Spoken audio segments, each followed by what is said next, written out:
Hello दोस्तों, welcome back to my YouTube channel. तो आज मैं आप सभी के लिए एक न्यू वैकेंसी की जानकारी लेकर फिर से आ गया हूं, जो कि electronics corporation of India limited की ओर से यानी कि ECIL की ओर से है। ये जो वैकेंसी है कॉन्ट्रैक्ट बेस पर आपकी रहेगी। इसमें आपका जो वॉक इन इंटरव्यू होगा, इसमें डिफरेंट जोन के लिए जो आपका वॉक इन इंटरव्यू के लिए जो डेट है वो लग रहने वाली है। यानी कि 15 to 18 अक्टूबर के बीच में आपकी जो है वॉक इन इंटरव्यू होगा। आपका डिफरेंट जोन के लिए अलग अलग डेट रहेगी इसमें। तो चलिए बात करते हैं इस वैकेंसी के बारे में। तो सबसे पहले आता है प्राइमरी क्राइटेरिया। इसमें जो आपकी फर्स्ट पोस्ट रहेगी वो रहेगी प्रोजेक्ट इंजीनियर के लिए। इसमें क्वालिफिकेशन में आप BE BTech होना चाहिए और एटलीस्ट आपके पास जो है क्वालिफाइंग मार्क्स जो आपके 60% होना चाहिए आपके पास एटलीस्ट जो होंगे। एक्सपीरियंस में आपका 3 ईयर का एक्सपीरियंस होना चाहिए। एज लिमिट जो आपकी 33 ईयर रखी गई है इसमें। सैलरी में आपकी 40,000 पर मंथ मिलेगी आपको फर्स्ट ईयर में, 45,000 पर मंथ मिलेगी आपको सेकंड ईयर में, 50,000 पर मंथ मिलेगी आपको थर्ड ईयर में और 55,000 पर मंथ मिलेगी आपको फोर्थ ईयर में। नेक्स्ट पोस्ट है टेक्निकल ऑफिसर की। इसमें भी आप BE या BTech होने चाहिए आपके पास। 60% इसमें भी मार्क्स चाहिए आपको एग्रीगेट में क्वालिफाई करने के लिए। एक्सपीरियंस आपको 1 साल का होना चाहिए इसमें। एज लिमिट आपकी इसकी 30 ईयर रहेगी। इसमें 25,000 पर मंथ मिलेगा आपको फर्स्ट ईयर के लिए, 28,000 पर मंथ आपको सेकेंड ईयर के लिए, 31,000 पर मंथ आपको थर्ड और फोर्थ ईयर के लिए मिलेगा। असिस्टेंट प्रोजेक्ट इंजीनियर आप थर्ड पोस्ट है आपकी है। इसमें आप डिप्लोमा होना चाहिए आपके पास एटलीस्ट, और आपके पास जो एटलीस्ट आपका 60% एग्रीगेट में मार्क्स होने चाहिए आपके पास क्वालिफाइंग मार्क्स। एक्सपीरियंस इसमें भी 1 साल का मांगा गया है। एज लिमिट आपकी 30 ईयर रहने वाली है। 25,506 पर मंथ मिलेगा आपको सैलरी इसमें। नेक्स्ट पोस्ट है सीनियर आर्टिशियन की और जूनियर आर्टिशियन और सीनियर आर्टिशियन की। इसमें आपके पास ITI होना चाहिए क्वालिफिकेशन में। क्वालिफाइंग मार्क्स में आप पास आउट होने चाहिए एटलीस्ट। और सीनियर आर्टिशियन के लिए आपको 2 ईयर का एक्सपीरियंस चाहिए और जूनियर आर्टिशियन के लिए 1 ईयर का। एज लिमिट दोनों की सेम रहेगी 30 ईयर्स। और जो आपकी सैलरी होगी वो 23,368 पर मंथ रहेगी सीनियर आर्टिशियन के लिए, और जूनियर आर्टिशियन के लिए 23,218 पर मंथ रहेगी। और इसके साथ जो आपको मेडिकल इंश्योरेंस वगैरह, कंपनी PF TA DA वगैरह भी आपको मिलेगा इसमें।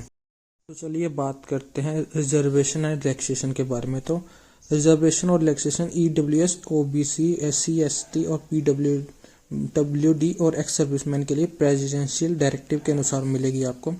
मार्क्स में रिलैक्सेशन जो SC ST के लिए प्राइमरी क्वालिफिकेशन में 60% की जगह 50% होगी आपकी अगर रिजर्व पोस्ट अवेलेबल है तो। और एज रिलैक्सेशन में OBC के लिए 3 साल रहेगी, SC ST के लिए 5 साल रहेगी। PWBD कैटेगरी के कैंडिडेट जिनकी मिनिमम जो 40% डिसेबिलिटी है उन्हें ऊपर देगी कैटेगरी का रिलैक्सेशन के अलावा जो 10 साल की रिलैक्सेशन भी और मिलेगी। और जम्मू और कश्मीर स्टेट के कैंडिडेट जो 1 जनवरी 1980 से लेके 31 दिसंबर 1989 तक वहाँ का रेजिडेंट है, रेजिडेंट रह चुके हैं, उन्हें अपर एज में 5 साल की रिलैक्सेशन जो आपको मिलेगी। तो चलिए बात करते हैं नेक्स्ट हाउ टू अटेंड। इसमें सबसे पहले आपको ECIL की वेबसाइट से एप्लीकेशन फॉर्म डाउनलोड करना होगा। इसके बाद आपको वेन्यू पर जाना होगा और अपने साथ कुछ ज़रूरी डॉक्यूमेंट ले जाने होंगे। फर्स्ट जो आपको अपना 10th क्लास सर्टिफिकेट या स्कूल लिविंग सर्टिफिकेट ले जाना होगा जिसमें आपकी डेट ऑफ बर्थ लिखी है। सेकंड आपको अपने क्वालिफिकेशन के डॉक्यूमेंट लाने होंगे जैसे कि सर्टिफिकेट्स और मार्कशीट वगैरह। थर्ड, अगर आपको पहले से कोई जॉब एक्सपीरियंस है तो आपको एक्सपीरियंस सर्टिफिकेट लाना होगा जिसमें ड्यूरेशन और पोस्ट हेल्ड का उल्लेख हो। फोर्थ, अगर आप रिजर्व कैटेगरी से हैं तो आपको कैटेगरी सर्टिफिकेट लाना होगा जैसे कि EWS या तो OBC SC और ST सर्टिफिकेट जो है। और OBC के लिए नॉन क्रीमी लेयर क्लोज का मेंशन होना ज़रूरी है उसमें। फिफ्थ, जो आपको अपनी सरकारी ID लानी होगी जैसे कि आधार कार्ड या पासपोर्ट वगैरह हो गया। सिक्स्थ, जो अगर आप PWBD कैटेगरी से हैं तो आपको वैलिड सर्टिफिकेट लाना होगा उसके लिए भी। सेवन्थ, अगर आप एक्स सर्विसमैन है तो आपको डिस्चार्ज सर्टिफिकेट लाना होगा अपने साथ। 8th, अगर आप JNK के रेजिडेंट है तो आपको एज रिलैक्सेशन सर्टिफिकेट जो अपने साथ लाना होगा।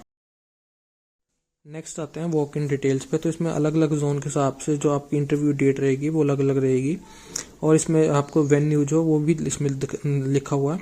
तो सबसे पहले जो है हैदराबाद, इसमें आपके 17 अक्टूबर को होगा आपका इंटरव्यू। कोलकाता ईस्ट जोन के लिए 18 अक्टूबर को होगा। मुंबई वेस्ट जोन के लिए आपका 17 और 18 अक्टूबर को रहने वाला दोनों डेट के लिए। न्यू दिल्ली नॉर्थ जोन के लिए 15 और 16 अक्टूबर रहने वाला दोनों के लिए। बेंगलुरु साउथ जोन के लिए 18 अक्टूबर को रहेगा।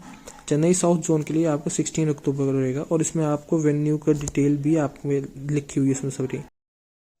तो चलिए बात करते हैं सिलेक्शन प्रोसेस के बारे में। तो ECIL की सिलेक्शन प्रोसेस जो स्ट्रेट फॉरवर्ड होती है, मेरिट बेस्ड सिस्टम के आधार पर हो गई है और इसमें जो आपका डॉक्यूमेंट वेरिफिकेशन और पर्सनल इंटरव्यू होता है। इसमें सबसे पहले जो आप ECIL की वेबसाइट पर जाके ये एप्लीकेशन फॉर्म को डाउनलोड कर लें और उसे फिल कर लें और साथ में सारे जो नेसेसरी डॉक्यूमेंट है ओरिजिनल और फोटोकॉपी दोनों साथ में रख लें। और आप चाहें तो मेरे टेलीग्राम चैनल पर जाके भी ये फॉर्म डाउनलोड कर सकते हैं। उसके बाद जो आपका डॉक्यूमेंट वेरिफिकेशन होगा, जिसमें वॉक इन इंटरव्यू के दिन जो आपका डॉक्यूमेंट वेरिफिकेशन होगा, जिसमें ECIL के ऑफिशियल जो होंगे आपके ओरिजिनल डॉक्यूमेंट चेक करेंगे, जो कंफर्म करेगा आपकी एलिजिबिलिटी इस पोस्ट के लिए। उसके बाद जो आपका इंटरव्यू होगा, जो आफ्टर वेरिफिकेशन जो आप इसमें अपीयर होंगे। उसके बाद जो आपकी फाइनल सिलेक्शन जो होगी वो मेरिट बेस पे होगी।